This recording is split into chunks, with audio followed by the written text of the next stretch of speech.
تو بہرحال اس آیت کا تعلق کسی بھی حال سے ہو، مگر ہمارے حالات کے مطابق یوں لگتا ہے کہ یہ ہمارے لیے ہی ہے۔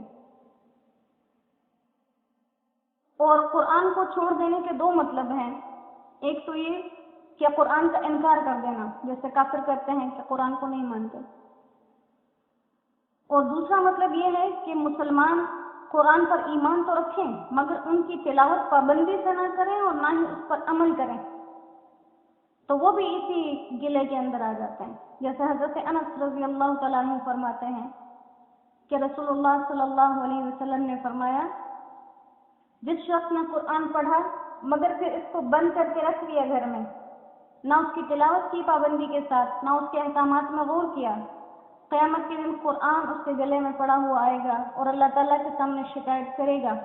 کہ آپ کے اس بندے نے مجھے چھوڑ دیا تھا، اب آپ میرے اور اس کے درمیان فیصلہ فرمائیے۔ اور حدیث پاک میں کیا آتا ہے کہ قرآن ایسا جھگڑالو ہے جس کا جھگڑا تسلیم کیا گیا، اور یہ ایسا سفارشی ہے جس کی سفارش بھی مانی گئی ہے۔ تو اتنے مضبوط مقابل کے سامنے ہم کیسے ڈٹیں گے؟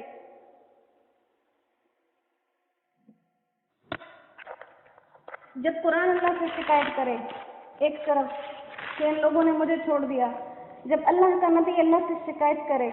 میرے رب میرے قوم نے قرآن کو چھوڑ دیا، خدا کے بعد وہی بڑی ہستی ہیں دنیا میں، اب ہم بتائیں کہ ہم کہاں جائیں گے؟ وہ جو دو آسرے ہیں ہمارے پاس، اللہ کے نبی سفارش کریں گے ہمارے، قرآن سفارش کرے گا ہماری، ان دونوں کے ساتھ ہی تو ہم نے دشمنی مول لی ہے، اور دنیا میں ان لوگوں کو اپنا لیا ہے جن کے ساتھ رہنا سراسر ہمیں نقصان اور خسارے کی طرف لے کر جاتا ہے۔ اور بار بار یہی بات قرآن کو پڑھ کے ہمارے ذہن میں آتی ہے، ہم آج جن بھی حالات سے گزر رہے ہیں وجہ یہ ہے ہم نے قرآن کو چھوڑ دیا ہے، ہم نے دنیا کو اپنا لیا ہے۔ اور حضور صلی اللہ علیہ وسلم کی سچی اور پاک حدیث کا مفہوم کیا ہے کہ المرء علی دین خلیلہ فلینظر من یخالل، ہر انسان اپنے دوستوں کے طریقوں پر ہی چلا کرتا ہے، لہٰذا تم دیکھ لو تمہارے دوست کون کون ہیں۔ پھر اسی طرح حضرت عبداللہ ابن عباس رضی اللہ تعالیٰ عنہ فرماتے ہیں کہ کسی نے حضور صلی اللہ علیہ وسلم سے پوچھا ہمارے دوستوں میں بہترین لوگ کون ہیں؟ تو آپ نے فرمایا کہ وہ شخص جس کو دیکھ کر خدا یاد آ جائے، وہ دوست بہترین ہے، اور جس کی گفتگو سے تمہارا علم بڑھے اور جس کے اعمال کو دیکھ کر تمہیں آخرت کی یاد تازہ ہو۔ تو قرآن کی اور حدیث کی تو یہ تعلیمات ہیں، اور ہم اس کے بالکل برعکس چل رہے ہیں، تو یہ خسارہ کسی اور کا نہیں ہے، یہ خسارہ سراسر ہمارا اپنا ہے۔ اللہ ہمیں ان خسارے کے سودوں سے بچا کے رکھے، اور اللہ ہم اپنے ساتھ ہمیں کامیاب تجارت کرنے والا بنائے۔ تو یہ آیت تھی جس میں بہت زیادہ ایک اثر بنایا، لازمی نہیں ہے کہ ہر انسان کے اوپر یہ اسی طرح سے اثر کرے،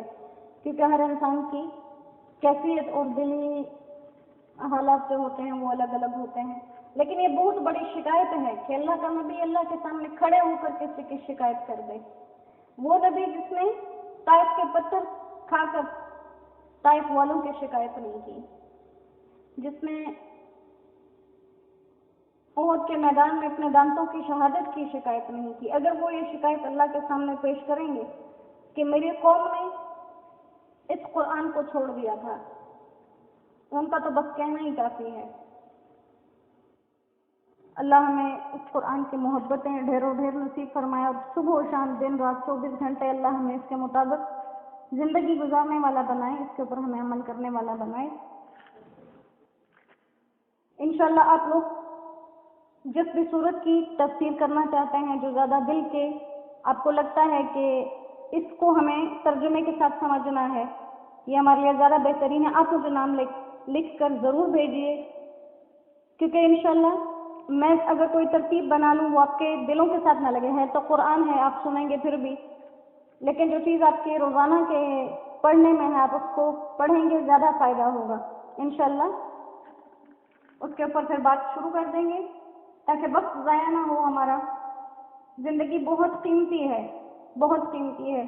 ہم کبھی دنیا کی تکلیفوں سے گھبرا کر کہتے ہیں کہ ہماری زندگی ختم ہو جانی چاہیے، لیکن یہ ایک ایک لمحہ قیمتی ہے، معلوم نہیں ہے کہ کون سا دن، کون سی رات، کون سا پل ہماری زندگی کا آخری ہو. اس سے پہلے ہم اپنی زندگی کو اتنا کامیاب بنا لیں کہ جب دنیا سے جائیں تو افسوس نہ ہو. اللہ ہماری ان ٹوٹی پھوٹی کاوشوں کو اپنی مقبول بارگاہ میں قبولیت عطا فرمائے. اللہ ہم سے راضی ہو جائے، رضامندی والے معاملے ہمارے ساتھ اللہ فرما دے. وآخر دعوانا ان الحمد للہ رب العالمین. اور قرآن کا یہ پیغام ہمیشہ اپنے ذہن میں رکھیں کہ وہ لڑے گا،